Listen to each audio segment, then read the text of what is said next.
अपना भाषण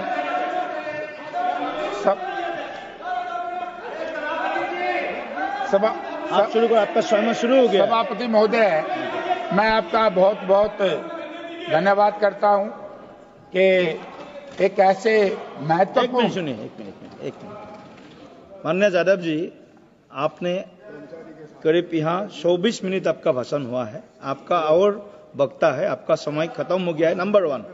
नंबर 2, जब मंत्री जी रिप्लाई देगा जरूर आप उसमें रहिएगा, क्योंकि नहीं तो फिर बोल के चला जाता है। जरूर आप रहिएगा, ये मेरा आवेदन है। एक हमारा दोबारा से शुरू करो जी। माननीय सदस्यगण, जिस माननीय सदस्यगण को रिटर्न स्पीचेस देना है वो टेबल पे तुरंत आपका रिटर्न स्पीच दे सकते हैं। Honorable members, those who want to lay their written speeches on the table, they can do so. It will be treated as part of the proceedings. Please start. तो मेरा समय यहाँ से करियो जी, 10 मिनट खराब होगी। सभापति महोदय, धन्यवाद।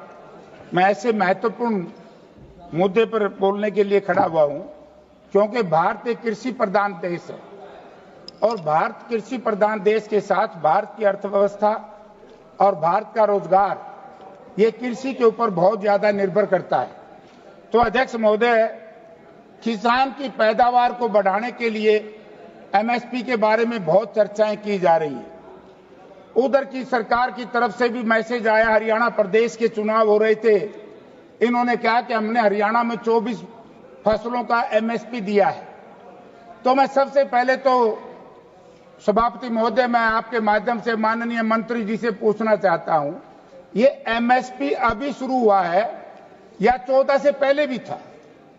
क्योंकि 14 से पहले के लोग बात नहीं करते।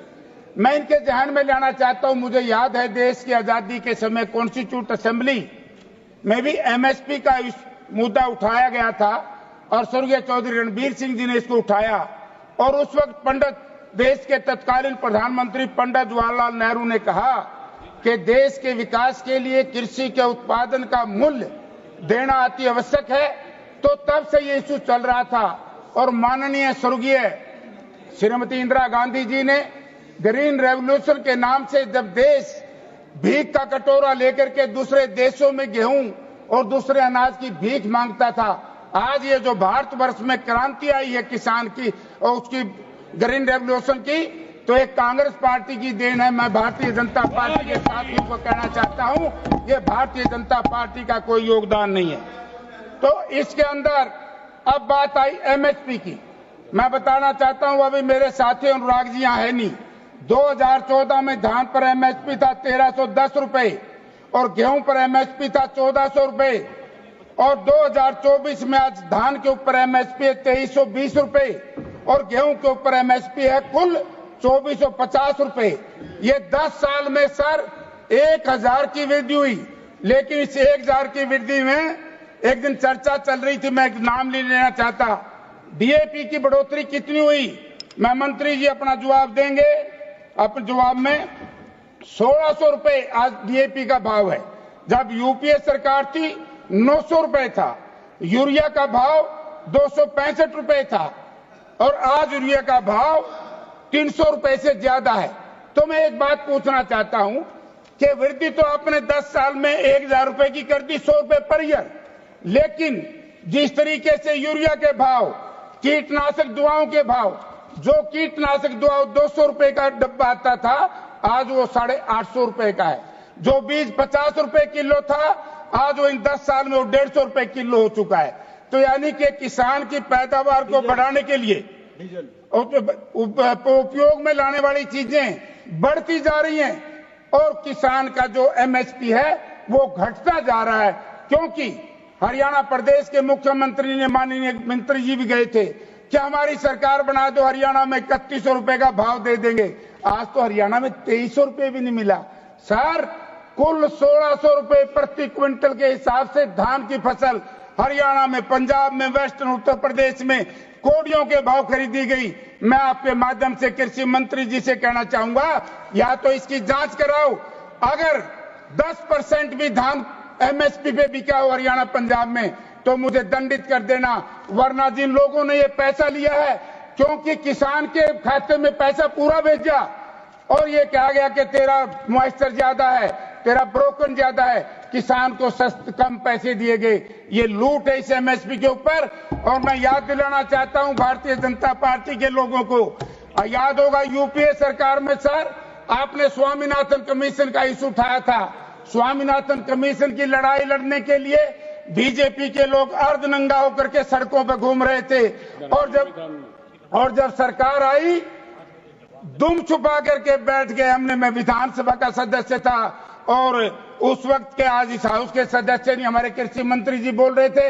मैंने कहा धनखड़ साहब याद करो स्वामीनाथन कमीशन की रिपोर्ट लागू करने के लिए आपने चुनाव घोषणा पत्र में कहा था, क्यों नहीं लागू हुई?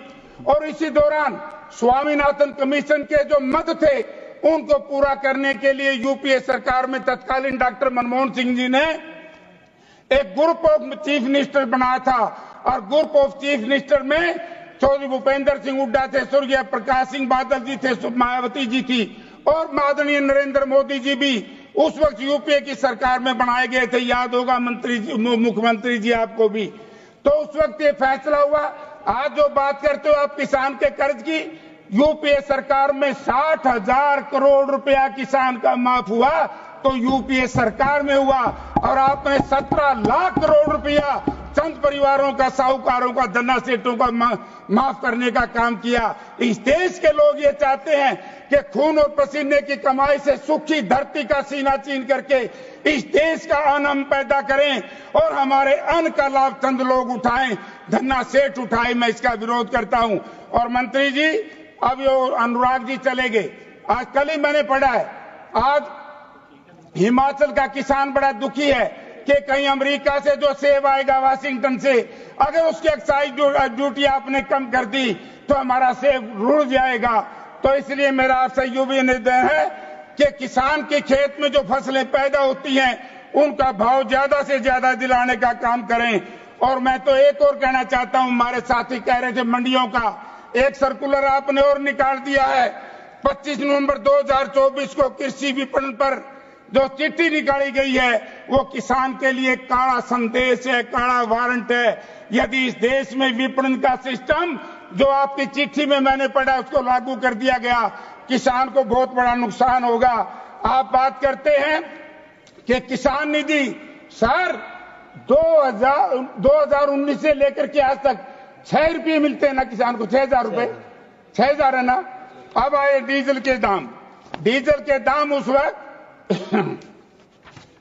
डीजल के दाम थे 2004 में 22 रुपये, पेट्रोल के थे। अब मैं बताना चाहता हूं बीजेपी के साथियों को तकलीफ होगी। 2004 में मंत्री जी 22 रुपए और आज डीजल है 100 रुपए। कितना बढ़ा? एक ड्राम में 7,000 से ऊपर पैसे बढ़ गए। ये बात आप सर लोगों को बताओ। देते हो 6,000 रुपए साल में और एक ड्राम में लेते हो किसान से 7,000 रुपए। आप किसान के सबसे बड़े विरोधी सरकार है। तो आज ये भारतीय जनता पार्टी नीच सरकार है जिसने किसान के तेल का लाभ उठाने के लिए 2014-15 में 29,289 करोड़, डीजल 42,880 करोड़, 2015-16 में 29% की वृद्धि हुई। 2019-20 में सर 2,30,000 करोड़ रुपए का मुनाफा इन लोगों ने डीजल से हुआ। यदि एक किसान का कर्जा माफ कर देते, सारे देश के किसान पर 2 लाख करोड़ रुपए कर्जा नहीं है, तो मंत्री जी आप इस देश के किसान का कर्जा माफ कीजिए। किसान का जो डीजल आपने इतना महंगा बेचा है, करोड़ सस्ता था, उसका जो प्रॉफिट आपने कमाया है वही किसान को दे दे तो इस देश का किसान इस कर्जे से बच जाएगा। और हजारों हजार किसान जो आए साल आत्महत्या करने पर विवश हैं, उनकी भी जान बच जाएगी। तो अध्यक्ष महोदय, अब आगे एक सिंचाई की बात। खेती को पैदावार बढ़ाने के लिए सिंचाई चाहिए ना जी। सिंचाई में क्या किया इस सरकार ने? SYL नहर, कानून का राज नहीं मानती है सरकार, कानून को नहीं मानती। अगर कानून को केंद्र की सरकार मानती, सुप्रीम कोर्ट ने SYL नहर के लिए कहा कि नहीं मंत्री जी कि नहर खुदवाओ SYL? आपने खुदवाई है क्या आज तक? आज वाटर रिसोर्सेज मिनिस्टर यहां से चले गए, मैं उनका सुन रहा था वक्तव्य। SYL का हमारा मामला पेंडिंग। लखवार 82 2 डैम थे, यूपीए सरकार के टाइम में डॉक्टर मनमोहन सिंह जी के टाइम में शुरू हुए और चौधरी भूपेंद्र सिंह हुड्डा कांग्रेस की सरकार थी, हमने उस पर पैसा खर्च किया। आज ये बताइए कि उस वक्त से लेकर के आज तक लखवार व्यासी डैम के ऊपर आपने क्यों नहीं काम शुरू कराया? क्यों? कभी किसान की आमदन, किसान को सस्ता पानी ना मिल जाए नेचुरल रिसोर्सेज से, उसके उपज के दाम ना बढ़ जाए, किसान को कमजोर करने का काम भारतीय जनता पार्टी की सरकार ने किया। और अध्यक्ष सभापति महोदय, खेती के उपकरण, जहां तक हमारे साथी कहते हैं जीएसटी है 12%, आप भी मानोगे मंत्री जी, जीएसटी है 12% और सोने के ऊपर आपने जीएसटी कितना लाया? 3%, क्योंकि किसान के उपकरण के ऊपर 12%। आप किसान को कहां तक मारोगे? और जब किसान, इस देश का किसान धरना देता है, आप उस मीटिंग में गए थे, डल्लेवाल साहब को उनको गिरफ्तार करा के आगे लाठियों से किसानों को पीटा गया। सर, आजादी के बाद यदि इस देश में, कहता हूं कि ऐसा राज है भारतीय जनता पार्टी का किसान के लिए जैसा अंग्रेज का राज था। या तो अंग्रेज के राज में लाठियां पड़ती थी या भारतीय जनता पार्टी के राज में लाठियां पड़ी। 730 किसानों को शहादत दी, उसके बाद आप फिर दोबारा से वही कानून लाना चाहते हैं। हम इसका विरोध करेंगे और मैं कहना चाहूंगा मंत्री जी से, ऐसे काले वारंट जारी मत करो जिससे किसान को बहुत ज्यादा नुकसान हो जाए। तो आपने बात कही थी नरेगा की, मैं एक राय भी देना चाहता हूं कि इस मनरेगा को खेती के साथ जोड़ दिया जाए। और मनरेगा के ऊपर मंत्री जी वाहवाही लूट रहे हो। आपने कब चालू करी थी? ये चालू करी थी कांग्रेस पार्टी ने, यूपीए सरकार ने। डॉक्टर मनमोहन सिंह जी देश के प्रधानमंत्री थे। पूरी दुनिया में यदि सबसे बड़ा रोजगार का एक सिस्टम अडॉप्ट किया था तो यूपीए सरकार ने किया था। भारतीय जनता पार्टी ये बताए कि किसान के भलाई के लिए आपका किसान लिख तो दिया कि किसान कल्याण महकमा, किसान कल्याण विभाग, किसान के कल्याण के लिए क्या किया है? किसान के कल्याण के लिए काम किया है। एमएसपी दिया नहीं, स्वामीनाथन कमीशन की रिपोर्ट लागू करी नहीं। ग्रुप ऑफ चीफ मिनिस्टर की जब बात आई थी तो उस वक्त मैं आपको बताना चाहता हूं सभापति महोदय, 3 लाख रुपए तक का शॉर्ट टर्म, आपको याद होगा नेशनलाइज बैंक 12% देते थे, तो यूपीए सरकार ने उसको 3-4% किया था। और हरियाणा में जो कांग्रेस पार्टी की सरकार थी, हुड्डा साहब थे, हमने आज से 11 वर्ष पहले, 12 वर्ष पहले उसको माफ कर दिया था। अगर माफ नहीं हो तो ये धर्मवीर बता देगा, बता दिए भाई, कह रहा था कि हरियाणा में माफ। तो मैं एक निवेदन करना चाहता हूं आपसे, यानी कि किसान के खेत के उपज को बढ़ाने के लिए जो कल पुर्जे लगाए जाते हैं उनमें इतना भारी टैक्स, और सोने के ऊपर 3% टैक्स। आप जीएसटी को, आप एमएसपी को कानून की गारंटी क्यों नहीं बनाते? क्योंकि आपकी जो ये लूट का सिस्टम भारतीय जनता पार्टी की सरकार ने इस देश के धरना सेठों के लिए दिया है। तो इसलिए मंत्री जी मेरा आपसे एक निवेदन है, घड़ी ना देखो, ज्यादा नहीं बोलूंगा मैं, वैसे ही थोड़ा बोलूंगा। अब एक बात आई थी प्रधानमंत्री कृषि बीमा योजना, मंत्री जी ने बड़ा विस्तार से उस दिन बताया था। मैं बताना चाहता हूं मंत्री जी कि प्रधानमंत्री किसान बीमा योजना में बहुत बड़ी लूट हो रही है। हमने जब इसको शुरू किया, पहली बात तो मैं सदन को बताना चाहता हूं, और मंत्री जी ने अपने जवाब में बनाना चाहिए, किसान कृषि बीमा योजना किसके राज में शुरू हुई मंत्री जी? अध्यक्ष महोदय, ये कांग्रेस के राज में शुरू हुई थी। कांग्रेस ने स्वामीनाथन कमीशन की रिपोर्ट के 100 मत 115 में से उसी वक्त लागू करने का प्रयास किया था। एक काम हमसे अधूरा रहा था, एमएसपी की कीमत कैसे निर्धारित करें। C2 प्लस 50% का आपने 11 साल में यह फार्मूला लागू करने का काम नहीं किया। बाकी जो ब्याज की माफी की बात थी, इंटरेस्ट की माफी की बात थी, ये कांग्रेस पार्टी ने किया है। भारतीय जनता पार्टी ने इस देश के चंद धन्ना सेठों का, उनका तो किया, लेकिन किसान का कोई भला नहीं किया। किसान को लूट थी, आपको याद होगा कांग्रेस पार्टी की सरकार से पहले, यूपीए से पहले, इतना सस्ते भाव से जमीन एक्वायर की जाती थी। और लैंड एक्विजिशन की लड़ाई माननीय राहुल गांधी जी ने भट्टा परसोल से लेकर के एक लड़ाई लड़ी, और भारतीय जनता पार्टी की सरकार ने राहुल जी और उनके साथियों को गिरफ्तार किया। राहुल जी क्या कह रहे थे? राहुल जी केवल एक बात कह रहे थे कि जिस तरीके से लैंड एक्विजिशन एक्ट हरियाणा में बनाया हुआ है पूरे देश में लागू हो और उत्तर प्रदेश में लागू नहीं किया, फिर भारतवर्ष की हमारी यूपीए सरकार ने लागू किया और आपने आकर के सर उस लैंड एक्विजिशन एक्ट को भी बदल दिया।